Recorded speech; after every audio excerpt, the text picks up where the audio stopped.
Vayomer Elohim Yehi Or. E disse Deus, haja a luz.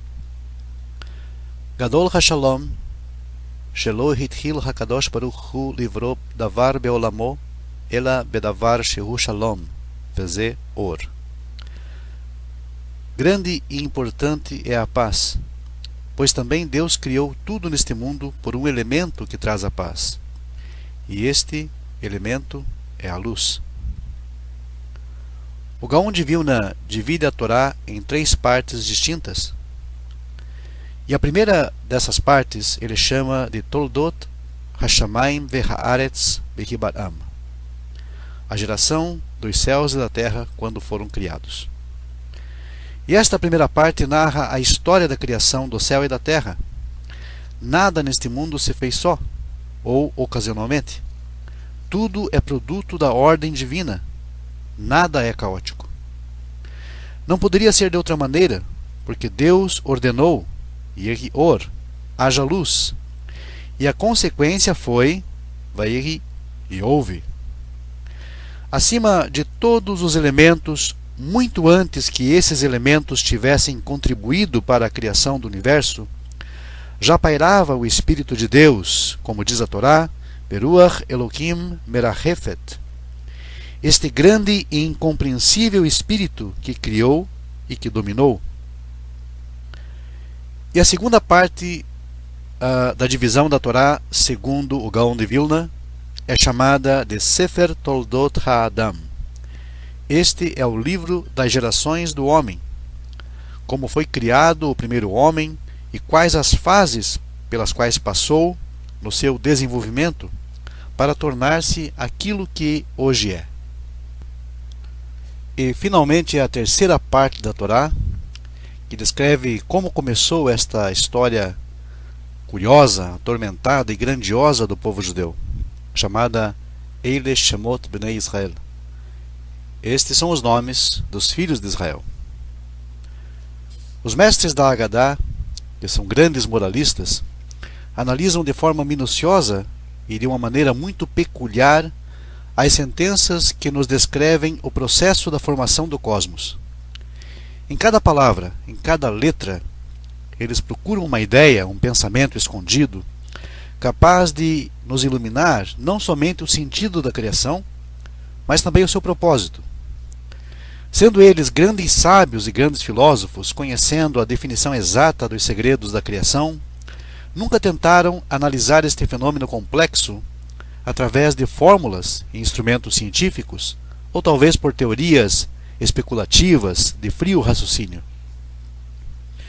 E o fato de que conheceram e eram bem versados nas forças escondidas da natureza, que conforme a sua maneira de pensar não eram nada mais do que instrumentos na mão da providência divina, podemos encontrar nesta concisa sentença talmúdica: Ilmale nitna reshut la'ain lirot ein kol beriah yechola la'amod mipnei hamazikim, em Berachot 6.1, que na linguagem moderna da ciência pode ser traduzida da seguinte forma: se fosse dada ao olho a capacidade de penetrar nos diversos átomos da atmosfera e nos raios solares, então a criação e a criatura tornar-se-iam vítimas das forças destrutivas.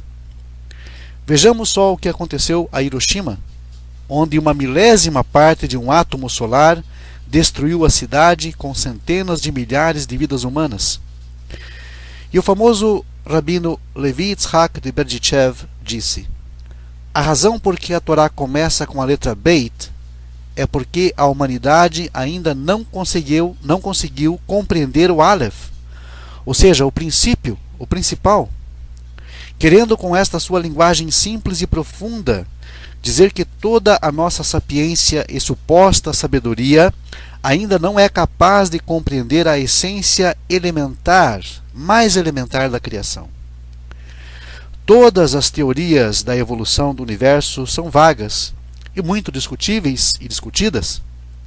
O problema de qual é a natureza do cosmos preocupou talvez os maiores vultos da história da filosofia, Tales, Pitágoras, Heráclito, Platão, Aristóteles, Tomás de Aquino, Bacon, Hobbes, Descartes, Spinoza, Locke, Kant, Hegel, Bergson e tantos outros, todos eles indagaram como surgiu o mundo.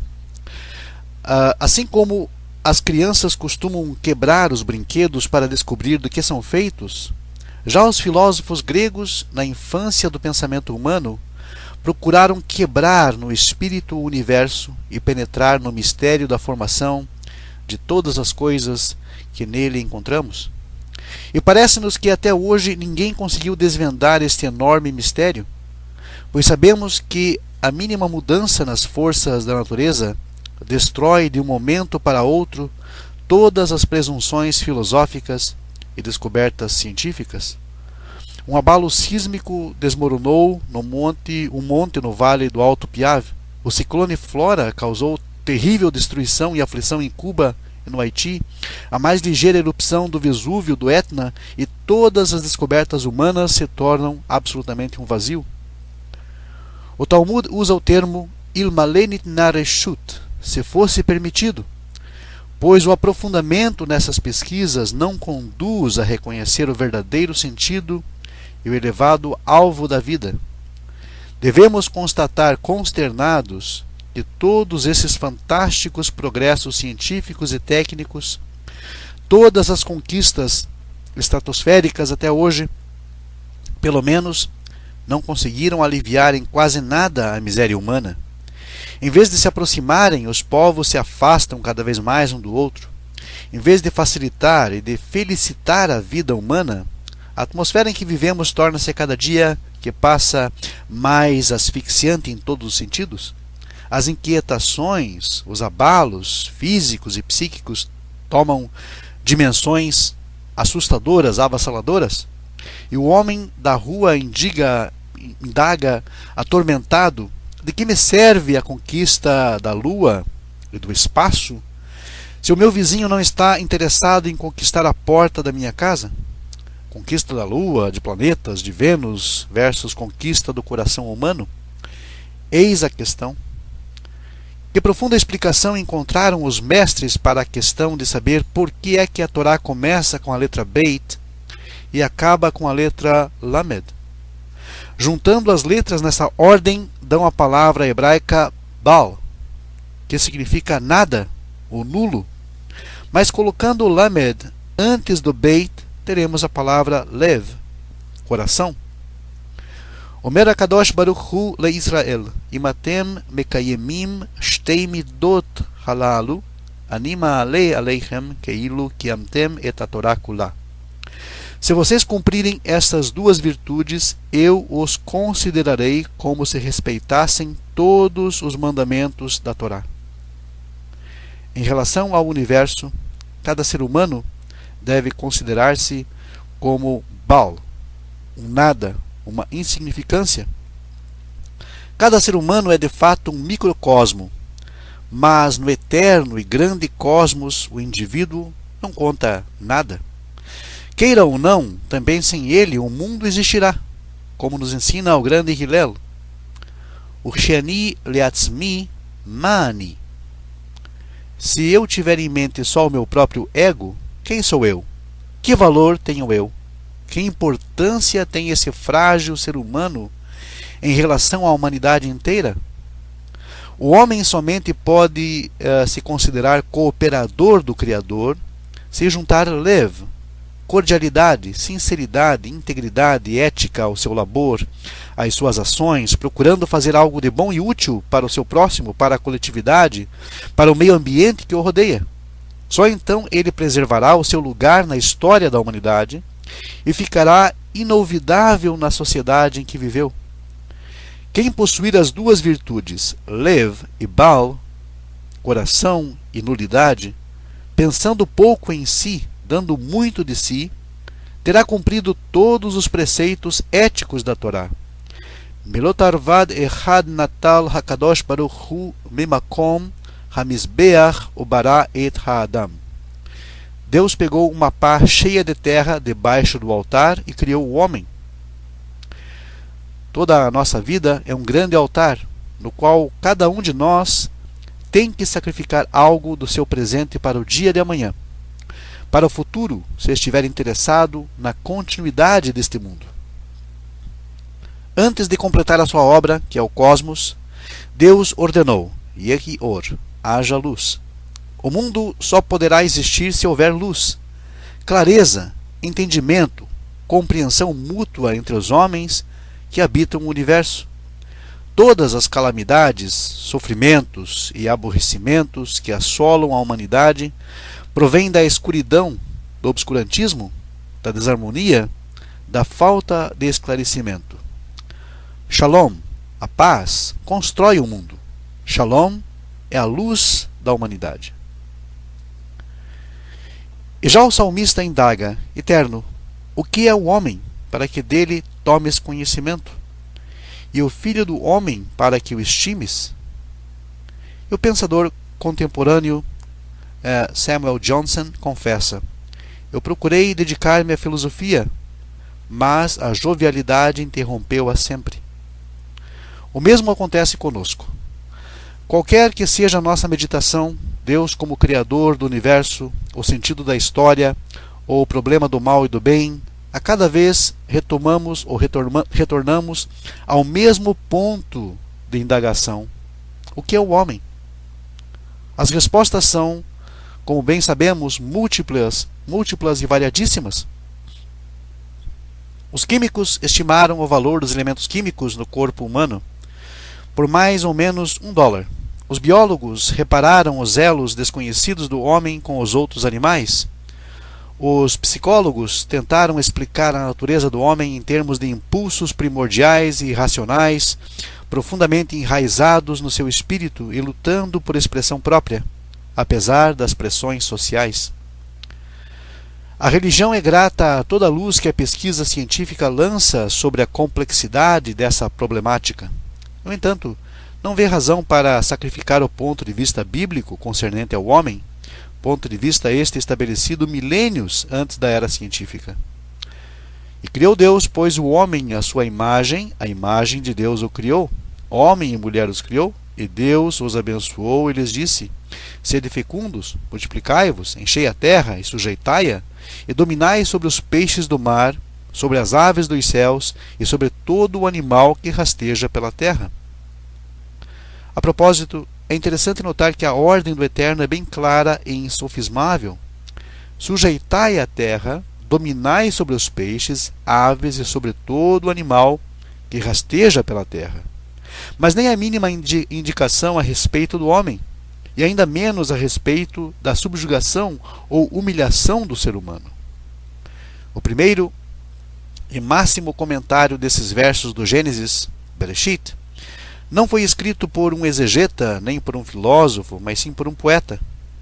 Notou ele o paradoxo inato da natureza do homem e a sua insignificância física, contemplada contra o background das estrelas externas e eternas, e a sua dádiva única como obra-prima deste elevadíssimo privilégio de ser um pouco menor do que Deus.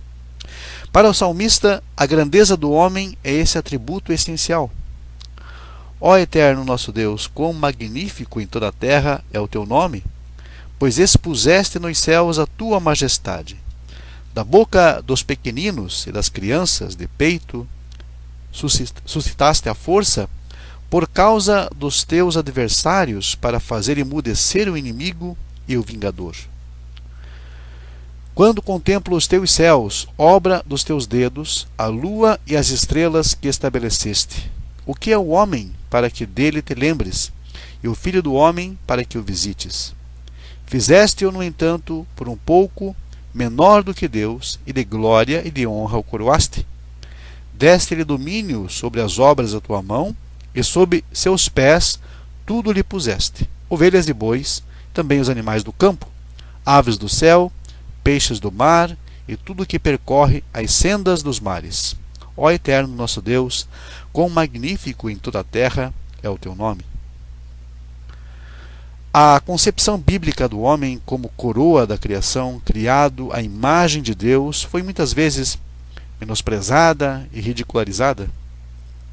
O primeiro plano na galeria dos inúmeros escarnecedores ocupa o filósofo inglês Bertrand Russell, que na sua obra Religião e Ciência escreve: acaso pode haver nesse espetáculo algo mais absurdo do que seres humanos, admirando-se num espelho, orgulhando-se da sua importância, como se quisessem com isto provar que um propósito cósmico designou isso tudo?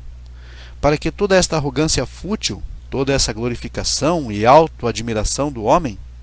E o que há a respeito de leões e tigres? Eles destroem menos animais ou vidas humanas do que nós o fazemos, com a diferença de que eles não são muito mais bonitos, eles são muito mais bonitos do que nós. E o que há a respeito das formigas? Elas manejam o estado corporativo muito melhor do que nós. Acaso um mundo de rouxinóis, cotovias e veados não seria muito melhor do que o mundo de homens cruéis, injustos, que se destroem com guerras bárbaras? Os crentes em propósitos cósmicos pensam muito na nossa suposta inteligência, mas as suas escrituras fazem-nos duvidar dela. Se me garantissem a onipotência, e se eu tivesse 1 milhão de anos para experimentá-la, eu não pensaria muito qual seria a atitude da astúcia humana a respeito do resultado final de todo o meu esforço. Assim falou Bertrand Russell. Na sua cólera e na sua indignação, Russell esqueceu de levar em consideração um fato crucial, ou seja, que o homem é a única criatura capaz de indignar-se pelas suas omissões e faltas.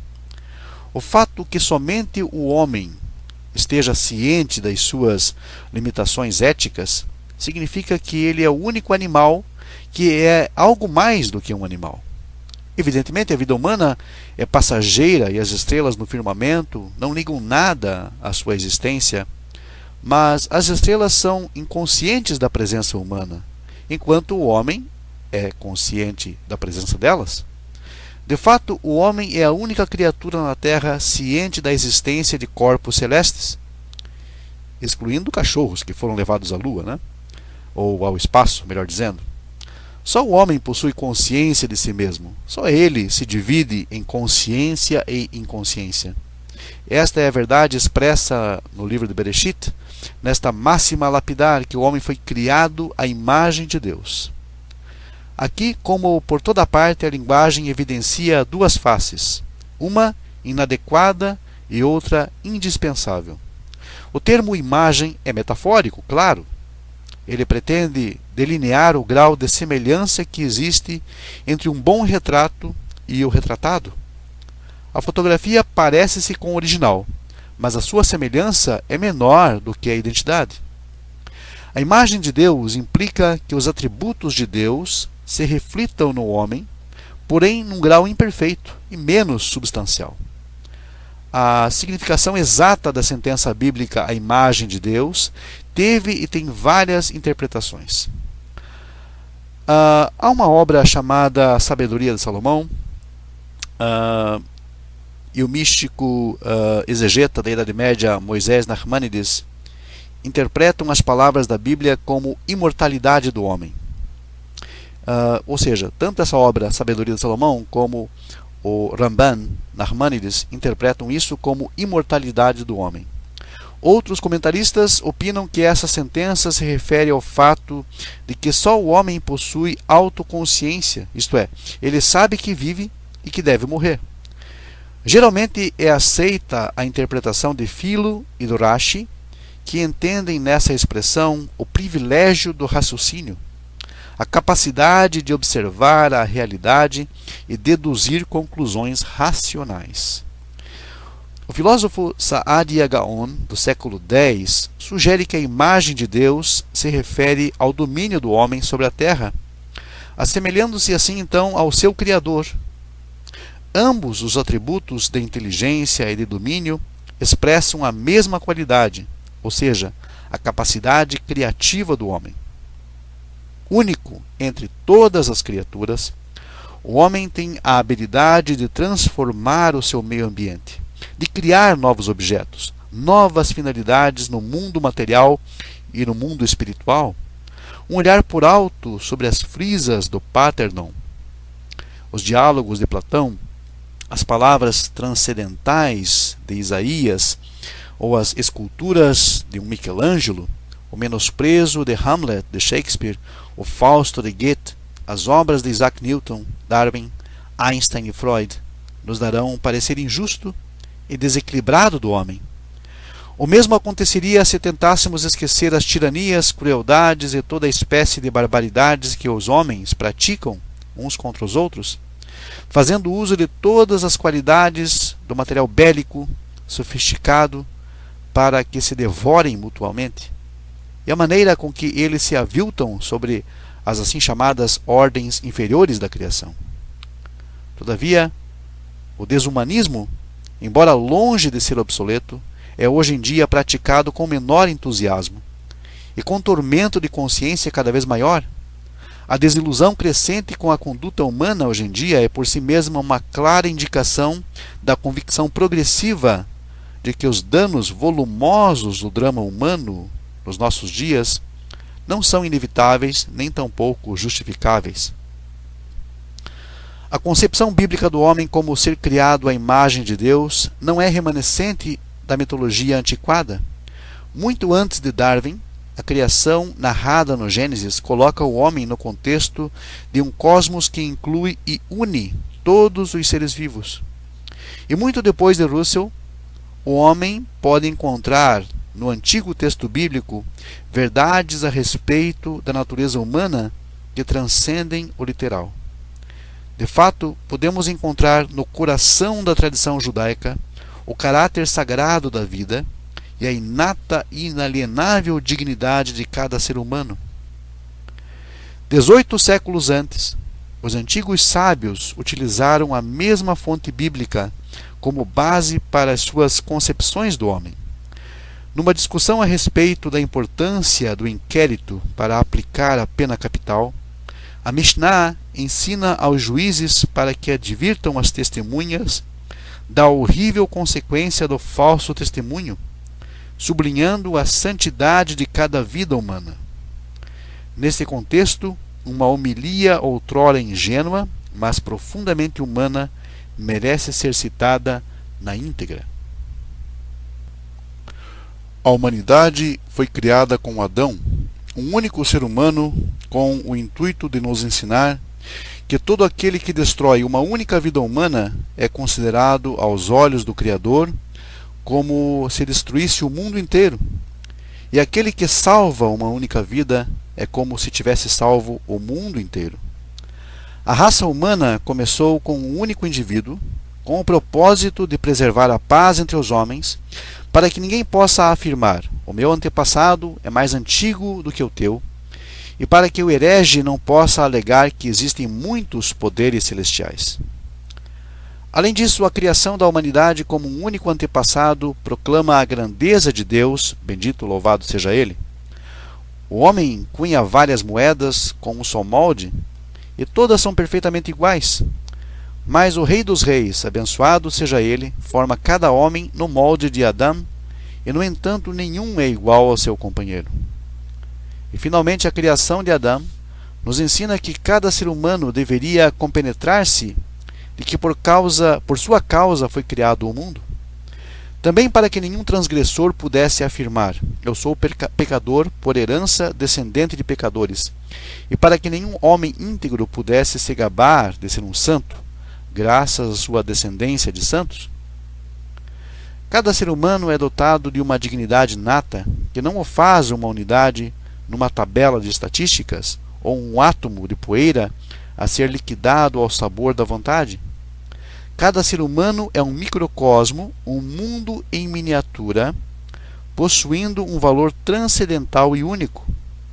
Todo homem, não importa a sua origem étnica, o seu caráter racial, tem direito à vida, à liberdade e às delícias do mundo, direitos estes que são inalienáveis à sua mais sacra propriedade outorgada por Deus e não pelo Estado ou por um contrato social.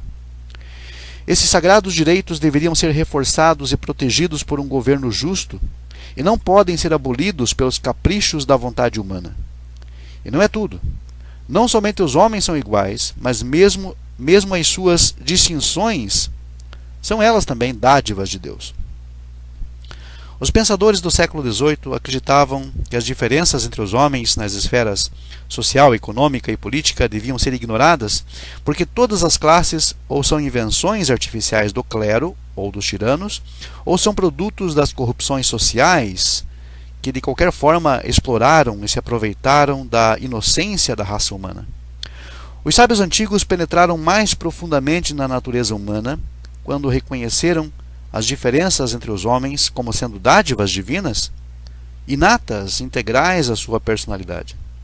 Assim nos legaram uma dinâmica religiosa para resistir ao esforço persistente de enquadrar todos os seres humanos num só molde, quer pela força brutal das ditaduras, quer de pressões maciças, ao encontro do conformismo prevalecente na sociedade industrializada de hoje em dia. O ponto de vista rabínico insiste em que nenhum homem é inato e eternamente mau, e se recusa a acreditar que qualquer homem seja, de alguma forma, que não tenha redenção para sempre. Existe um valor genuíno, num ponto de vista realístico, sobre a natureza humana, mas não somos compelidos a ir de um extremo a outro. Um ponto de vista claro e equilibrado da natureza humana, que lida com as suas virtudes e com as suas fraquezas, pode ser encontrado na filosofia rabínica e deve ser de grande interesse geral. De acordo com essa teoria, o homem nasce naturalmente dotado de dois impulsos, um bom e outro mau. Quem já não ouviu falar de Yetzer Hatov e Yetzer Hará? Que estão em luta perpétua na sua alma, ficando a decisão ao seu livre-arbítrio em cada situação que deverá enfrentar. Assim como a propensão para o mal é um aspecto profundamente enraizado no homem, não menos é a sua aspiração para praticar o bem. A concepção dos dois impulsos evita tanto a glorificação dos instintos quanto o seu menosprezo, reconhecendo que ambos constituem uma dádiva natural do homem pela mão dos céus. E esta afirmação leva-nos à dedução de que a natureza humana, na sua totalidade, é uma obra divina, capaz certamente de abuso e perversão, sim, mas também apta a se tornar um instrumento em potencial ao serviço do bem e daquilo que é justo. Nas palavras de Salomão Schetter, o mal tinge o divino no homem, quebrando toda a comunhão com o divino. É um ato livre do homem, pelo qual ele é responsável. A etimologia do termo básico hebraico para pecado, het, é muito significativa, pois, traduzido para a língua portuguesa, o termo het quer dizer falhar no alvo. Uma meta que o homem deveria ter ansiado e poderia ter conseguido. O filósofo Martin Buber define pecado como sendo um ato que não pode ser consumado com toda a alma. E ele diz: é talvez possível silenciar o conflito da alma, mas é totalmente impossível desenraizá-lo. Integridade quer dizer totalidade, saúde e harmonia. Pecado é conflito do homem para com o homem e para com o mundo, desarmonia e moléstia do espírito. O tema abordado é complexo demais para ser analisado e detalhado, digamos, em tão pouco tempo. Quero por hoje apenas concluir que o que a religião vital acredita profundamente é que a criação de Deus tem um objetivo e que esse seu propósito é absolutamente para o bem. Podemos conceber a respeito desse propósito conforme escolhermos ou concluirmos com o Rambam que o objetivo é garantido para sempre pela compreensão humana. O que podemos afirmar é aquilo que se expressa no livro de Bereshit. E Deus viu que tudo o que ele criou é muito bom, ou era muito bom. Nesta vasta obra de criaturas vivas, o homem ocupa um lugar singular e peculiar. As suas aptidões e a sua grande capacidade impõem-lhe o dever expresso na oração diária feita por todos os judeus, por todos os israelitas, que tem o seguinte fraseado: bendito seja nosso Deus que nos criou para glorificar o seu nome.